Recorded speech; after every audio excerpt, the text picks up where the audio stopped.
Hi guys, स्वागत है आपका एक नई वीडियो में, एक नए दिन में। तो आज शुरू करते हैं आज का वीडियो कि आज हम देखेंगे लास्ट वीक तक के जो हमने प्लांट्स लगाए थे उनमें क्या ग्रोथ हुई है, और इस वीक का जो हमारा प्लान था हार्वेस्टिंग का कुछ वेजिटेबल्स की, तो उसके बारे में भी। और साथ में जो विंटर्स हैं, अभी हम नॉर्थ इंडिया में हैं तो विंटर्स बहुत ज़्यादा है। तो विंटर्स में आप अपने पौधों की जो खासकर वेजिटेबल वाले जो पौधे हैं इनके लिए क्या खास कर सकते हैं, ताकि आपने बहुत टाइम लगाया इनको ग्रो करने में, मनी भी स्पेंड हुई है और दूसरा आपके इमोशंस भी जुड़े रहते हैं, तो इनको नुकसान कम से कम हो तो आप क्या क्या कर सकते हैं। तो कुछ बातें मैं इस शॉर्ट वीडियो में आपके साथ शेयर करूंगा। तो पहले देख लेते हैं अब तक की ग्रोथ। तो शुरुआत करते हैं इन टोमेटो प्लांट्स के साथ में, टमाटर के प्लांट्स के साथ। ये कुछ टाइम पहले मैंने लगाए थे। ये कैसे लगाए हैं पिछले वाले हमारे गार्डन जर्नी के वीडियोस में आप लोग देख सकते हैं। तो ये चार जो प्लांटर्स हैं, हर एक गमले में मैंने 2-2, 3-3 प्लांट्स लगाए थे। तो मैंने आपको बताया ही था कि इसमें हम लोग कोई भी हार्मफुल केमिकल्स वगैरह यूज़ नहीं करते, सिर्फ बायो कंपोस्ट यूज़ किया है सॉइल गार्डन के साथ में। और साथ में ही हम लोग इसमें जो घर में हमने बायो एंजाइम बनाया फ्रूट पील्स और वेजिटेबल पील्स के साथ, उनको यूज़ करते हैं। अब क्योंकि विंटर्स है, विंटर्स में इनके कुछ पत्ते हैं जो पीले होने लग गए हैं क्योंकि ठंड बहुत पड़ रही है। तो आपको अगर आपके प्लांट्स में भी ऐसा है तो घबराना नहीं है, क्योंकि चेंज ऑफ वेदर है, एकदम मौसम बहुत ज़्यादा चिल्ड हो गया है, तो उसके कारण जो प्लांट्स हैं अपने कुछ पत्ते झाड़ देते हैं, यानी पीले कर देते हैं। तो आप इनको आराम से निकाल सकते हैं और इनको आप फ्यूचर के लिए सेव करके रख सकते हैं कि जो पत्तों वाली जो खाद है वो सबसे अच्छी मानी जाती है। तो जो भी प्लांट्स आपके इन दिनों में पत्ते झाड़ रहे हैं ठंड के कारण या वेदर चेंजिंग के कारण, तो उन्हें फेंकिए मत। उनको आप कहीं पे एक कट्टे में या एक किसी बैग में या किसी कंटेनर में इकट्ठे करते रहिए, और उनसे आप पत्तों की जो खाद होती है, सबसे बेस्ट खाद है, उसको तैयार करें अपने गमलों में डालने के लिए। तो अब आगे बढ़ते हैं। ये हमारे जो मैंने दिखाए हैं आपको सभी टमाटर के प्लांट्स थे, और इनको आपने ज़्यादा ओवर वाटरिंग नहीं करनी है। टमाटर लगे हुए हैं, देखो मिट्टी में नमी बनी हुई है, ज़्यादा बार पानी नहीं डालना, क्योंकि कई बार हम लोग होता है कि जब फ्रूटिंग होती है ना, तो हम ज़्यादा अट्रैक्ट होते हैं कि पानी ज़्यादा डालें, ज़्यादा फ्रूट लगेगा वगैरह, या ज़्यादा हम इसको नरिश करने की कोशिश करते हैं। तो ओवर नरिशिंग या ओवर खाद वगैरह, ज़्यादा खाद वगैरह आपने नहीं डालनी है। अब आगे बढ़ते हैं। ये हमने लगाए थे 1 वीक हो चुका है हमें, 1 वीक से ज़्यादा 8 to 10 डेज़ हो चुके हैं। हमने इसमें लेटस के बीज डाले थे इन दोनों गमलों में, दोनों प्लांटर्स में। तो अभी कोई ख़ास जर्मिनेशन नहीं हुई है, तो 8-10 दिन तक कोई भी पौधा ख़ास नहीं निकला, बस हल्के हल्के से कोई बीज बाहर निकल रहे हैं। तो 1 वीक के गैप के बाद और देखेंगे कि इनमें कितनी ग्रोथ होती है। अब आगे बढ़ते हैं हमारे ये डेलिया प्लांट्स की तरफ। ठंड के कारण, बहुत विंटर्स के कारण ये भी झुके पड़े हैं, तो अभी इनमें कोई नई प्रोग्रेस नहीं हुई है, नई कली वगैरह नहीं आई है। जो ऑलरेडी थी वो फ्लावरिंग हो चुकी थी। तो आपके जैसे ऐसे वाले फूल हों, आप इनको निकाल दें, और ताकि जो प्लांट है इसकी ग्रोथ और प्रॉपर हो सके। और इनको भी आप फेंकें नहीं, आप इससे बायो एंजाइम वगैरह रेडी कर सकते हैं, या बायो कंपोस्ट बिन में भी इसको डाल सकते हैं। अब आगे बढ़ते हैं। ये हमारे देखो कितनी अच्छी लेंथ आ गई है। तो ये पौधे हैं हमारे जो हमने गेंदे के फूल से घर में ही रेडी किए थे। लास्ट वीडियोस में बहुत बार बात हुई है, तो नेक्स्ट वीक तक शायद हम इनको थोड़े बड़े गमलों में डाल देंगे, क्योंकि इन्होंने अच्छी लेंथ ले ली है, 2-2.5 इंच से लंबे हो चुके हैं ये। तो इनको गमलों में हम लोग शिफ्ट कर देंगे।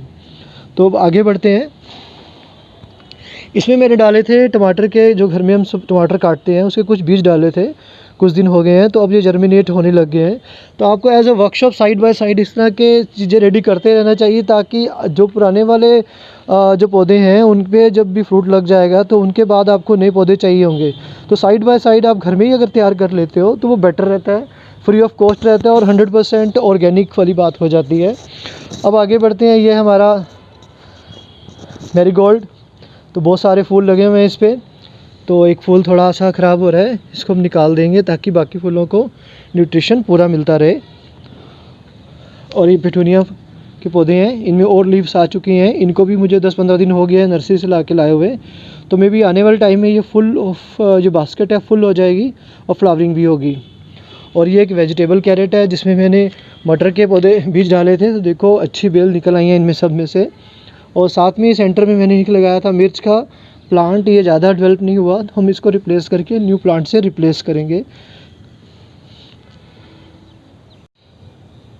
तो ये हमारे गुलदोदी के प्लांट्स जो मैंने प्लांट से ही तैयार किए थे पेपर कप्स में, तो इन पे बहुत अच्छी फ्लावरिंग हुई पड़ी है। आप देखो ड्यूअल कलर के फ्लावर्स लगे हुए हैं, दो दो रंग के फ्लावर्स हैं, तो इन्होंने भी अच्छी ग्रोथ दिखाई है। तो आगे हमारा ये गेंदे का पौधा है, इस पर भी फ्लावर्स हैं, न्यू बर्ड्स भी हैं। क्योंकि विंटर सीज़न है तो इनमें अभी फ्लावरिंग ज़्यादा नहीं हो पा रही है, क्योंकि ठंड इन 4-5 दिनों से नॉर्थ इंडिया में बहुत ज़्यादा हो रही है। तो इनकी भी आपको केयर करनी चाहिए कि जैसे इनको मैंने शेड से बाहर निकाल के रखा है, ताकि थोड़ी बहुत ही धूप भी निकलती है तो वो इनको ज़रूर मिलती रहे। फ्लावर्स के लिए ज़रूरी है ये। अब आगे हमारा जो हमने एक दूध के पैकेट्स में रेडी किया था, हमारा 3 तरह की चीज़ें, एक ये पालक, ठीक है, ये मेथी के हैं और ये सभी सरसों के हैं। तो इस वे में आप भी रेडी कर सकते हैं, ये माइक्रो ग्रीन्स की तरह भी आप कंज्यूम कर सकते हैं और डेकोरेटिव पीस तो है ही है। और इनको आप जहाँ अगर आपको स्पेस की दिक्कत है अपनी बालकनीज़ में, किचन शेल्फ्स में, दूध के खाली पैकेट में थोड़ी सी कंपोस्ट डालें और थोड़े से सीड्स डाल दें तो ग्रीनरी भी आती है और इनके पत्ते आप यूज़ भी कर सकते हो किचन में। ये मंगाया है हमने एक वेजिटेबल कैरेट, आपने ऑलरेडी हमारे वीडियोस में दिखा ही हुआ है। तो ये 3 कैरेट्स मंगवाया है। इस कैरेट में मैंने एक सीमेंटेड बैग को टाई कर दिया है, ताकि अगर हम मिट्टी डालें तो पानी डालते वक्त कुछ मिट्टी ज़्यादा बाहर ना निकले। तो इस तरह से आप भी कर सकते हैं। ये मुझे 30 रुपीज़ ईच मिले हैं। तो इसको मैं आपको अगले वीडियोज़ में दिखाऊँगा मैं किस पर्पज़ के लिए यूज़ करूँगा। तो इस तरह के एक्सपेरिमेंट्स भी आप कर सकते हैं। तो ये हमारे मेथी के हैं, कसूरी मेथी, देखो बास्केट कैसे भरी हुई है। इसको हमने आज संडे था तो हार्वेस्ट करना था, लेकिन बहुत ज़्यादा ठंड है तो हम हार्वेस्टिंग नहीं कर पाए। 1-2 दिनों में जैसे ही धूप निकलेगी तो हार्वेस्टिंग करेंगे। ये मटर के हैं प्लांट्स, 2 कैरेट्स में मैंने लगाए थे। मटर भी काफ़ी लगे हुए हैं तो इनकी भी हार्वेस्टिंग करनी है, हमने अभी तक नहीं की है। और ये पालक के हैं, इनमें भी ग्रोथ अच्छी हो रही है। साथ में ये मेथी का है, ये देखो ये फुल बास्केट हो गई है। इस वजह से मेथी निकालते भी रहते हैं। कसूरी मेथी है और भी लगती जा रही है, तो ताकि हमारी जो एक छोटी फैमिली है उसके हिसाब से ये हमें सफिशिएंट हो जाता है कि हमें मार्केट से मेथी नहीं खरीदनी पड़ती। घर की ग्रीन ऑर्गेनिक मेथी हमें घर में ही अवेलेबल हो जाती है। अब आगे बढ़ते हैं। ये हमारे टमाटर के प्लांट्स हैं। इसके साथ में ही मैंने ये लगाए थे छोटे छोटे गमलों में शिमला मिर्च के, तो लेकिन इनमें कोई ख़ास ग्रोथ अभी नहीं हुई है। तो मैं शायद कुछ दिनों में, जैसे 2-4 दिन में अगर मिट्टी इसकी चेंज करूँगा जैसे धूप निकलती है, क्योंकि इनमें कोई ग्रोथ नहीं हुई है। हम क्योंकि केमिकल फर्टिलाइज़र वगैरह नहीं यूज़ करते, इनको ऑर्गेनिक पे रखते हैं, तो शायद कुछ न्यूट्रिशन की दिक्कत है। तो वो देखते हैं आगे कि क्या कर सकते हैं। और ये 2 बास्केट्स हैं हमारी, जो हमने एक गैलन काट के लगाई थी, देखो फुल हैं, टोटली फुल हुई पड़ी हैं। ये इससे जो मेथी है, साथ में ही धनिया भी लगा हुआ है बीच में, ओरिएंडर्स। और 2 ये कट्टे हमारे, इनमें हमने लगाए थे मेथी, मूली के सीड्स, मूली के पत्ते हम निकालते रहते हैं सब्ज़ी बनाने के लिए। तो इस तरह से आप भी अपने जो भी वेस्ट मटेरियल होता है उससे भी गार्डन को डेवलप कर सकते हैं, चीज़ें लगा सकते हैं। ये हमारा मिर्च का प्लांट है, ठीक है।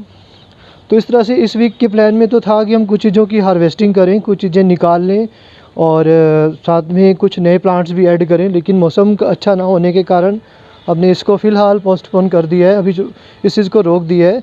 तो विंटर्स में आपको, हम प्लांट्स के केयर की बात कर रहे थे, एक तो आपको केयर में क्या करना है, आपके प्लांट्स को ओवर वाटरिंग नहीं करनी। आप देख लो कि अगर मिट्टी में नमी बनी हुई है उतना पानी काफ़ी रहता है। और साथ में जैसे ही धूप निकलती है तो गमलों को आप थोड़ा धूप में शिफ्ट करें, बिल्कुल अंधेरे में ना रहने दें। और साथ में आप एक ग्रीन शेड का ऊपर इस्तेमाल कर सकते हैं, जैसे छत पर रखे हैं तो ओस भी गिरती है तो रात को टेम्परेचर भी डाउन हो जाता है, तो ये पौधे ख़राब होने का चांस रहता है। तो उस केस में आप लोग क्या करें कि आप एक ग्रीन शेड का यूज़ करें, अगर वो नहीं लगाना चाहते, क्योंकि इस तरह के अगर शेड लगाते हैं आप तो उसकी भी कॉस्ट है, और दूसरा ये आपको पोल्स वगैरह सारा अरेंजमेंट करना पड़ता है जैसे हमने किया हुआ है। तो आप एक पॉलीथीन शीट्स आती हैं, बड़ी बड़ी तरपाल बोलते हैं, पतली पतली शीट्स आती हैं, कई बार आप घर में गद्दे वगैरह खरीदते हो उसके भी लिफाफे होते हैं, तो कुछ गमलों पे कट्टे या ऐसे पॉलीथीन भी शाम के टाइम डाल दें। और 10-11 बजे जैसे ही धूप निकलती है या मौसम थोड़ा ठीक होता है तो उसको आप हटा सकते हैं। तो जिससे जो ये 8-10 दिन की जो विंटर वेव्स है, जो बहुत ज़्यादा ठंड हो रही है, तो पौधों का प्रोटेक्शन हो जाएगा। नहीं भी करते तब भी ठीक है, लेकिन इससे क्या होता है, एक बार पौधे को अगर दिक्कत हो जाए तो फ्रूटिंग में दिक्कत होगी आपको आने वाले टाइम में। तो बेटर है आप इस तरह के अरेंजमेंट्स रखें। एक तो धूप छाँव का ख्याल रखें कि उनको धूप में करते रहें, और ज़्यादा छाँव में ना रखें, जैसे ज़्यादा प्रोटेक्शन में ना रखें, भी ठंड में रहे वो, कि दिन के टाइम में ये हटा दें।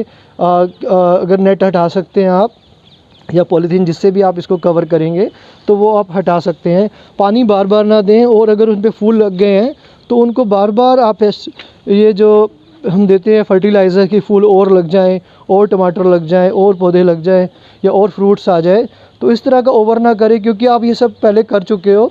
जब आपने स्टार्ट किया था तो गार्डन सॉइल प्रिपेयर करते वक्त आपने ये सारा कुछ कर दिया था। तो इस टाइम में इस तरह का कुछ भी मत करें। हल्की सी बस आप ये कर सकते हैं कि जैसे जो फूल ख़राब हैं तो इनको आप निकाल दें, मल्चिंग कर दें, ताकि बाकी के फूलों को, पौधों को न्यूट्रिशन मिलता रहे, और फूल और कलियाँ लगें। और इन जिनको भी आप निकालते हैं इनको फेंकें नहीं, इनसे आप इनको या तो आप बायो कंपोस्ट बिन में डालें, या इनको प्रिजर्व करके रख लें, सुखा के रख लें, और बाद में भी एज अ मैन्योर आप यूज़ कर सकते हो। या फिर आप जो बायो एंजाइम होता है, जिसमें आपको एक रेशो में गुड़, पानी और जो भी फ्रूट पील्स या वेजिटेबल पील्स या फ्लास, इनको यूज़ करके आप बना सकते हो, जो आप इनको एज अ लिक्विड फर्टिलाइज़र इन गमलों में डाल सकते हो।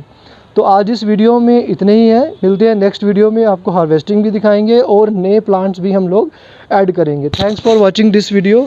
अपना प्यार और सहयोग बनाए रखिए। आपका प्यार और सहयोग ही हमें मोटिवेट करता है हमारे गार्डन की जर्नी को आगे बढ़ने में। Thanks for watching this video.